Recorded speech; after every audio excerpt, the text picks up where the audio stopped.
இந்த ஷர்ட்டும் அப்புறம் இந்த ஷர்ட்டும் நீங்கள் எங்கே பார்த்துருக்கீங்கன்னு கமெண்ட் பாக்ஸில் கமெண்ட் பண்ணுங்கள். நம்ம கிரே டிஷர்ட் போட்டுருவோம். இங்கே ஒரு டிஷர்ட் இருக்குமே கிரே கலரில், இது இருக்கா, இதை போட்டு போயிட வேண்டியதான். இதோ இந்த கிரேவையும் கிரே கிரே கிரேவும் இதுவும் மேட்ச் ஆகுது, சூப்பர். மேலே வந்து இதோ இந்த ப்ரௌன் கோட்டு போட்டுப்போம்.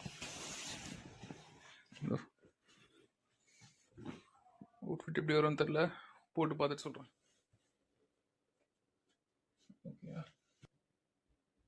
பிரேஸ்லெட்டை போடுவோம். பிரேஸ்லெட்டு கெட்டப் காமெடி, ஏதோ மந்திரவாதி மாதிரி இருக்கு. சரி போட்டு போவோம். கையை மடிச்சு விட்டா நல்லா இருக்கும்னு நினைக்கிறேன். இல்லையா?